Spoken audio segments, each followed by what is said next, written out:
Hello दोस्तों, स्वागत है आपका इस वीडियो में और स्वागत है आपका हमारे इस चैनल पे जहां हम बातें करेंगे सॉल्व्ड और अनसॉल्व्ड केसेस और मिस्ट्रीज़ के बारे में। और अगर आपको भी ऐसे वीडियोस देखना पसंद है तो हमारे इस चैनल डुअल आरडी को सब्सक्राइब करके बेल आइकॉन ज़रूर दबाएं। तो चलिए बिना किसी देरी के let's get into the video.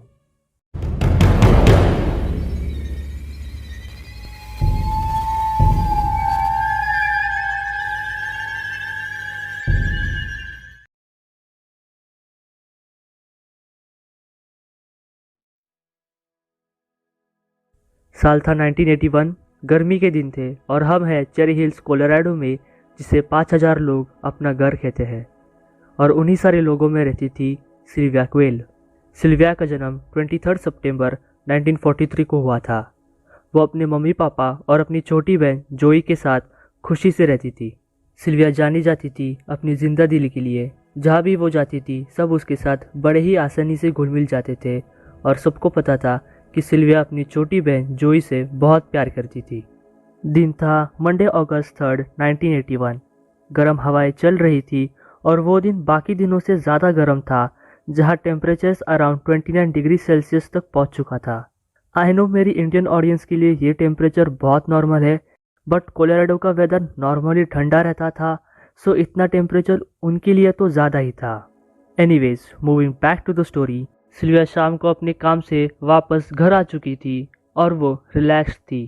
शाम बहुत अच्छी जा रही थी। 11 बजे के आसपास उसने अपनी छोटी बहन से फ़ोन पे बातें की, उसका हालचाल पूछा, और क्योंकि उन दोनों के ही अगले दिन कुछ प्लान्स थे तो उन दोनों ने एक दूसरे को गुड नाइट बोल के फ़ोन रख दिया और वो दोनों ही सोने चली गई। अगले दिन सिल्विया के पापा सिल्विया के घर पहुँचे उसे कॉफ़ी के लिए पिकअप करने। ये उन दोनों का यूजुअल रूटीन था, जहाँ दोनों बाप और बेटी अपने दिन की शुरुआत एक साथ करते थे, एक कॉफ़ी के कप के साथ।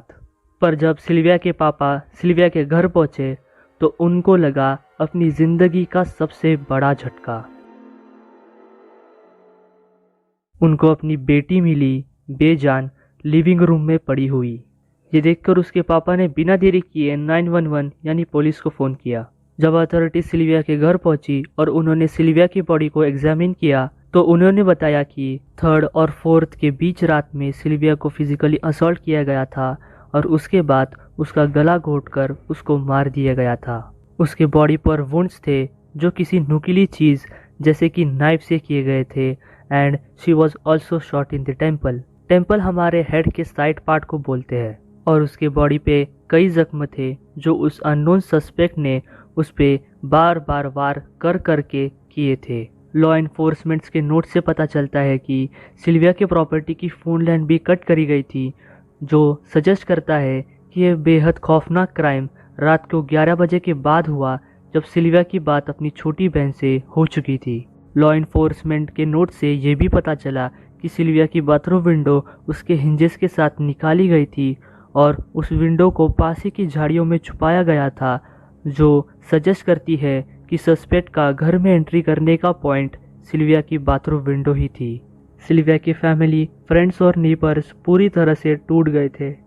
इस अननोन सस्पेक्ट को ढूंढने के एक स्ट्रॉन्ग मोटिवेशन होने के बाद भी कोई ठोस लीड इस केस में नहीं मिल पाया, और क्योंकि 1980s में फॉरेंसिक एनालिसिस अपने रिसर्च के अर्ली स्टेजेस में थे तो उसकी वजह से भी कोई थियोरेटिकल सस्पेक्ट आइडेंटिफाई नहीं हुए और बायोलॉजिकल मैचिंग भी पॉसिबल नहीं थी। सो इस केस के सॉल्व होने के चांसेस बहुत कम थे, पर पुलिस और फॉरेंसिक एक्सपर्ट्स के इंथुजियाज्म की वजह से कि शायद एक दिन ये केस फ्यूचर में सॉल्व हो जाए, सिल्विया के केस से मिले सारे एविडेंस इकट्ठा किए गए और एक कंटेनर में स्टोर किए गए, इस होप में कि फ्यूचर टेक्नोलॉजिकल एडवांसेस इस केस को सॉल्व करने में मदद करे, और इसके साथ ये केस बंद कर दिया गया। 2 साल बाद ईयर 1983 में लॉ एनफोर्समेंट ने सिल्विया क्वेल का केस वापस ओपन किया। कुछ साल पहले जब सिल्विया जिंदा थी तभी कैनेडियन पुलिस के पास उस टाइम की सबसे न्यू टेक्नोलॉजी थी, जिसे कहा जाता था दी अल्टरनेट लाइट सोर्सिंग।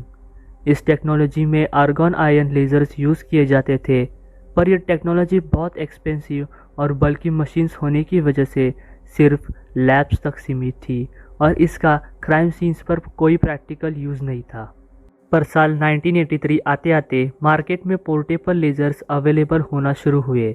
इनका यूज़ अभी भी लिमिटेड था क्योंकि ये मोस्टली सिंगल लाइटिंग पे ऑपरेट होती थी, पर फॉरेंसिक्स का काम इससे चल जाता था। इसलिए इन्वेस्टिगेटर्स ने इस अल्टरनेट लाइट सोर्सिंग की मदद से ये पता लगाया कि क्राइम सीन से लिए गए रग पर कुछ पोटेंशियल फॉरेन मटेरियल्स प्रेजेंट थे।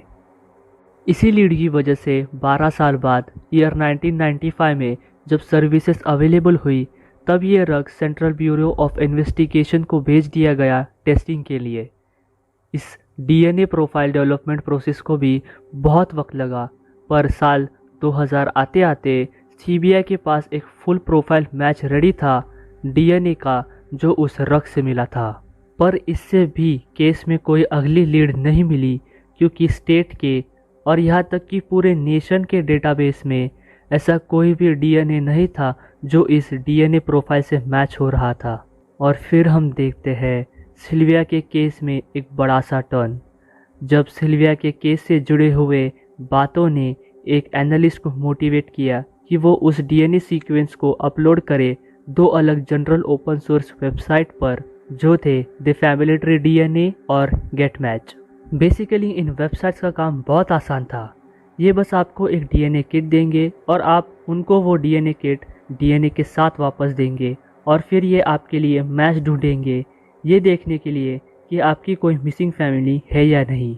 ये नई टेक्नोलॉजी और आइडिया, जिसे जेनेटिक जियोलॉजी के नाम से भी जाना जाता है, बोल्ड और ओपन है और इसी का सहारा लेके इन्वेस्टिगेटर्स मिस्टीरियस सस्पेक्ट का डीएनए यूज़ करके मैच ढूंढने की कोशिश करते हैं इस डीएनए डेटाबेस में, जो सस्पेक्ट को इनडायरेक्टली यूएसए के ट्रेडिशनल डीएनए डेटाबेस से कनेक्ट करती है। और इन्वेस्टिगेटर्स को मैच मिला भी, पर प्रॉब्लम बस इतनी थी कि डीएनए मैच हुआ एक 3300 लोगों के फैमिली ट्री से। आई गेस ये नंबर कई गुना अच्छा है पूरे कंट्री से कंपेयर करें तो इसी लीड के साथ इन्वेस्टिगेटर्स ने अपना काम शुरू किया, पर इतने सारे पॉसिबल सस्पेक्ट हर किसी स्टेट में होने के कारण इन्वेस्टिगेटर्स के लिए काम बहुत बड़ा और ज़्यादा था और इसी की वजह से इन्वेस्टिगेटर्स को इन सारे सस्पेक्ट में से एक सस्पेक्ट ढूंढने में बहुत मेहनत लगी। इस तरह की आइडेंटिफिकेशन टेक्नोलॉजी को यूज़ करने में काम बहुत था, यहाँ तक कि डीएनए सीक्वेंस को हर तरह के न्यूज़पेपर और पब्लिक रिकॉर्ड में अवेलेबल डीएनए से भी मैच करना था। इन सारे लोगों को ढूंढना, उनके बारे में ढूंढना कि वो कहाँ से रिलेट करते हैं, कहाँ रहते हैं और पहले कहाँ रहते थे, इन सब बातों का पता लगाना। और आखिर में इतनी सारी मेहनत और इतना सारा टाइम इस केस में इन्वेस्ट करने के बाद इन्वेस्टिगेटर्स उन सारे 3300 सस्पेक्ट में से एक सस्पेक्ट ढूंढने में कामयाब रहे। वो डीएनए एक सस्पेक्ट से मैच हुआ और उस सस्पेक्ट का नाम था डेविड एंडरसन।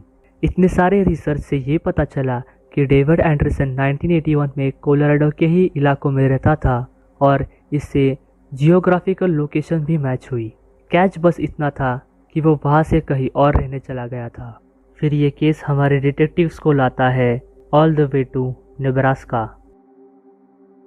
जनवरी 17, 2021 को डिटेक्टिव्स निकल पड़े डेविड एंडरसन के करंट प्रॉपर्टी की तरफ। डिटेक्टिव्स को फिर भी बड़े ही सावधानी से काम करना था क्योंकि डेविड एंडरसन टेक्निकली अभी भी एक इनोसेंट इंसान था और डिटेक्टिव्स को ये भी इंश्योर करना था कि डेविड को कोई खबर ना मिले कि डिटेक्टिव्स उसे ढूंढ रहे हैं। डिटेक्टिव्स गूगल मैप्स और लोकल काउंसिल की मदद से डेविड एंडरसन का घर नेब्रास्का में ढूंढने में सफल रही और 2 दिन तक वो बस डेविड एंडरसन के एक्शंस पर नज़र रखे हुए थे। डेविड अपने एरिया के ट्रैश जोन में अपना हाउस होल्ड ट्रैश डालने जाता था और उसी ट्रैश से डिटेक्टिव्स ने 2 खाली बियर की बॉटल्स और एक कोको कोला का कैन बरामद किया।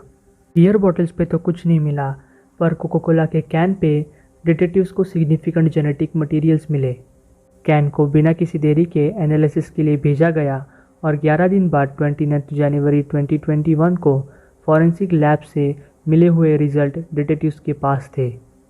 जो डीएनए उस दिन सिल्वी के रग से मिला था वो एक परफेक्ट मैच था डेविड एंडरसन के कोको कोला कैन के डीएनए से और इससे फाइनली कंफर्म हुआ कि सिल्विया के दर्दनाक मर्डर के पीछे डेविड एंडरसन का ही हाथ था।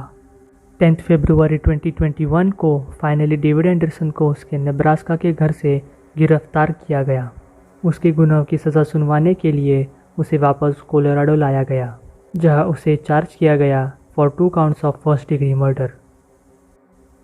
क्योंकि ये केस अब बहुत पुराना हो चुका है, डेविड एंडरसन को सज़ा भी 1981 के लॉस के हिसाब से ही मिलेगी। मतलब उसको कड़ी से कड़ी सज़ा भी आजीवन कारावास बिना किसी पैरोल के मिलेगी। पर शायद अब उसे इतना फ़र्क पड़े भी ना, क्योंकि डेविड एंडरसन की एज ऑलरेडी 60 प्लस की है और उसने अपनी आधी से ज़्यादा लाइफ एक फ्री मैन की तरह जी ली है, इतना खतरनाक और दर्दनाक क्राइम करने के बाद भी। ये केस सिंपल रहे और आपको ये केस समझने में आसानी हो, इसलिए मैंने ये फैक्ट लास्ट तक बचा के रखा कि 1983 में पुलिस को लगा था कि उन्होंने ये केस सॉल्व कर लिया है, क्योंकि एक शख्स जिसका नाम था ओटिस एलवुड, उसने पुलिस को कन्फेस किया था कि सिल्विया के मर्डर के पीछे उसका हाथ था। पर उसके दोस्त हेनरी ली लूकस की तरह ओटिस ने भी झूठे कन्फेशंस दिए थे स्टेट के कई केसेस में, इसलिए पुलिस ने ऑफिशियली उसके खिलाफ सारे चार्जेस हटा दिए और उसको कभी भी एक प्राइम सस्पेक्ट की तरह नहीं देखा। 40 साल एक केस को सॉल्व करने के लिए। पता नहीं कि उन 40 सालों में डेविड एंडरसन ने कब भागना बंद किया, कब उसने डरना छोड़ दिया कि पुलिस इसको कभी भी पकड़ सकती है। पर एट द एंड उसको अपने गुनाह की सज़ा देर से मिली, पर मिली ज़रूर। सो दैट्स इट दोस्तों, आज के इस एपिसोड में बने रहने के लिए शुक्रिया एंड आई होप आपको ये केस एक्सप्लेनेशन पसंद आया होगा। तो अगर आपको ऐसे केसेस और देखने हैं तो comment down below, like the video if you liked it, channel को सब्सक्राइब कर लो और मैं मिलता हूँ आपसे एक और नए केस के साथ। तब तक के लिए स्टे हेल्दी, स्टे सेफ।